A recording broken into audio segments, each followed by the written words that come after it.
Hi friends, வணக்கம். நம்ம இந்த என்ன பார்க்க போகிறோம்னா, இது வந்து பார்த்திங்கன்னா ஒரு 10 HP சோலார் பம்புக்காக அமைக்கப்பட்ட ஒரு கண்ட்ரோல் பேனல். இது வந்து நம்ம எப்படி வந்து கையாளும் முறையை வந்து நான் சொல்லித்தரேன். ஆமாம், இது வந்து பார்த்திங்கன்னா MPPT கண்ட்ரோலுங்கிறது ஒரு கண்ட்ரோலர். ஓகே, இது வந்து பார்த்திங்கன்னா சோலார் பம்புகளுக்குனே ஒரு பிரத்யேகமாக செய்யப்பட்ட ஒரு கண்ட்ரோலர். இந்த பம்பு வந்து எப்படின்னா, இங்கே எவ்வளோ தான் கரண்ட்டை கொடுத்தாலும், எப்படின்னா இது AC/DCயில் ஓடக்கூடிய ஒரு பம்பு. இந்த பம்பு எப்படின்னா உங்களோட வீட்டில் உள்ள கரண்ட்லேயும் ஓடும். 220 வோல்ட்டில் ஓடும், சிங்கிள் பேஸ்லேயும் ஓடும், 3 பேஸ்லேயும் ஓடும். நீங்கள் எவ்வளோ கரண்ட்டை கொடுத்தாலும் அது வந்து பார்த்தீங்கன்னா ஏசியில் வந்து பார்த்தீங்கன்னா 220 வோல்ட்டை மட்டும் தான் எடுத்துக்கிறோம். அதுக்கு மேலே நீங்கள் எவ்வளோ கரண்ட் கொடுத்தாலும் அது எடுத்துக்காது. அதுக்கு தான் இந்த controller full and full.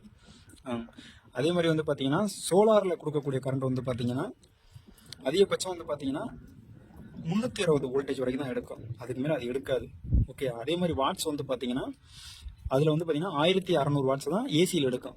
AC கரண்டில் வர வாட்ஸ் வந்து 1600 தான் எடுக்கும். டிசியில் வந்து பார்த்தீங்கன்னா டிசினா சோலாரில் வர்றது பார்த்தீங்கன்னா 2200 வாட்ஸ் தான் எடுக்குது அதிகபட்சமாக. அதுக்கு மேலே நீங்கள் எத்தனை பேனலில் கொடுத்தாலும் இந்த கண்ட்ரோலர் எடுக்காது. ஆமாம், ஒரு பம்புக்கு முக்கியமானது வந்து பார்த்தீங்கன்னா ஆம்ப்ஸு, வோல்டேஜ் தான் ரொம்ப முக்கியமானது. ஆம்ப்ஸ் எவ்வளோக்கு இன்க்ரீஸ் ஆகிருக்குதோ அந்தந்த அளவுக்கு வந்து பார்த்திங்கன்னா தண்ணியோட ஃப்ளோவும் வந்து பார்த்திங்கன்னா அந்த அளவுக்கு நல்லா அழகாக இருக்கும். நல்லா தண்ணியோட ஃபோர்ஸும் நல்லா இருக்கும். இப்போ இதில் வந்து பார்த்திங்கன்னா இதில் பவர் வந்து ஆனில் இருக்குது. பக்கத்தில் MPPTங்கிற ஒரு இது இருக்குது பார்த்தீங்களா. இந்த MPPTயோட ஃபங்க்ஷன் வந்து என்ன பார்த்தீங்கன்னா, நமக்கு வந்து என்ன தான் வந்து எவ்வளோ கூட வோல்டேஜ், அந்த வோல்டேஜை தாண்டி அந்த செட் பாயிண்ட் வோல்டேஜை விட கூட வந்தாலும் அந்த MPPT வந்து என்ன பண்ணும்னா கரெக்டாக வந்து பார்த்திங்கன்னா அந்த பர்டிகுலராக தேவையான வோல்டேஜை மட்டும்தான் வந்து அதை அப்சர்வ் பண்ணி எடுத்துக்கிறோம். அதுக்கு மேலே எவ்வளோதான் இருந்தாலும் லாஸ் பண்ணி விட்டுரும். அந்த இதுதான் வந்து MPPTயோட மெயின் ஃபங்க்ஷனே. இப்போ நம்ம குறைச்சி வந்தாலும் ஓரளவுக்கு அப்சர்வ் பண்ணி அதை கொடுக்கும். ஆமாம், இந்த கண்ட்ரோலர் வச்சு பண்ணுறதுனால சோலார் பேனல் போனால் ஒன்ஸ் நம்ம மோட்டரை உள்ளே இறக்கிட்டோம்னா குறைஞ்சது நீங்கள் 6-7 வருஷத்துக்கு அந்த மோட்டாரை நீங்கள் தூக்கவே வேண்டாம். அப்படி நீங்கள் தூக்குனீங்கன்னா ஒன்றும் தண்ணி இல்லாமல் தான் தூக்கணுமே தவிர, அதுக்கேற்ற மாதிரி நம்ம கரெக்டான டெப்த்தில் வந்து நம்ம போடணும். சோலாரில் எதுவும் பிரச்சனையோட வரும்னா வரவே வர சான்ஸே இல்லை. காரணம் இந்த கண்ட்ரோலர் இருக்க வரைக்கும் எதுவுமே பிரச்சனை வராது. இப்போ வந்து பார்த்திங்கன்னா இந்த பெட்டியில், இந்த கண்ட்ரோல் பாக்ஸில் இப்போ நம்ம என்னென்ன பார்க்க போகிறோம்னா, சுவிட்சுங்கிறது வந்து பார்த்திங்கன்னா நம்ம அடுத்தடுத்தது மாற்றுறது. RPM, வோல்டேஜு, ஆம்பியரு, வாட்ஸு, எத்தனை வாட்ஸ் ஓடுது எல்லாத்தையும் பார்க்குறதுக்கானது தான் சுவிட்சு. இப்போ ஆம்பியர் காட்டுது 8.8 ஆம்ஸில் ஓடிக்கி இருக்குது, 1646 வாட்ஸில் ஓடிக்கி இருக்குது. RPM வந்து பார்த்தீங்கன்னா 2180 ஓடிக்கி இருக்குது. வோல்டேஜ் வந்து பார்த்தீங்கன்னா 187.5 ஓடிக்கி இருக்குது. ஓகே, இப்போ ரிவர்ஸை கிளிக் பண்ணோம்னா ரிவர்ஸில் பம்பு வந்து ரிவர்ஸில் ஓட ஆரம்பிக்கும். அடுத்து அப்பு டவுனுங்கிறது வந்து பார்த்தீங்கன்னா இதுக்கு பிரத்யேகமாக வந்து ஒரு 40ங்கிறது வந்து பார்த்தீங்கன்னா 4000 RPM மோட்ரு. டவுனுங்கிறது குறைச்சிக்கலாம். இதை கிளிக் பண்ணிட்டு இங்கே செட் பண்ணோம்னா என்ட்ரு கொடுத்தோம்னா இங்கே கிளிக் ஆகிடும். இதை செட் பண்ணிக்கலாம்.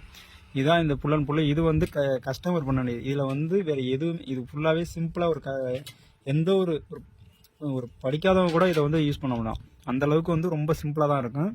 பட் ஆனால் இன்சைடு வந்து பார்த்தீங்கன்னா உள்ள நிறையா அது வந்து டெக்னிக்கலாக உள்ளவங்க மட்டும் தான் செய்ய முடியும். ஏன்னா இன்சைடு வந்து பார்த்தீங்கன்னா இந்த பெட்டியை வந்து பார்த்தீங்கன்னா கிட்டத்தட்ட எப்படி பார்த்தாலும் ஒரு 10 கிலோ இருக்கும் இந்த கண்ட்ரோல் பாக்ஸு. இந்த கண்ட்ரோல் பாக்ஸ் போட்டோம்னா நமக்கு வந்து ஃபுல் அண்ட் ஃபுல் வந்து பார்த்தீங்கன்னா மோட்டார் சேஃப்டி.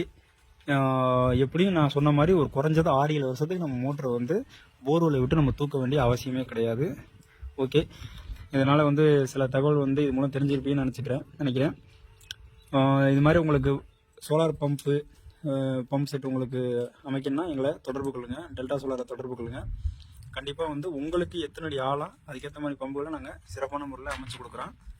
தமிழ்நாடு முழுவதுமே நம்ம பண்ணி கொடுக்குறோம். நம்மகிட்ட சர்வீஸ் வந்து வேறு யார்கிட்டயாச்சும் BLDC பம்பு எதுவும் சர்வீஸ் இருந்தாலும் சொல்லுங்கள், சர்வீஸ் பண்ணி கொடுக்குறோம். அதற்கான சார்ஜுகளை நீங்கள் சார்ஜ் தனியாக கொடுத்துருன்னா, ப்ளஸ் வந்து நீங்கள் வர்றதுக்கும் போகிறதுக்கும் கொரியர் சார்ஜ் உங்களோட பொறுப்பு தான். ஓகே, நாங்கள் சர்வீஸ் மட்டும் தான் பண்ணி கொடுப்போம்.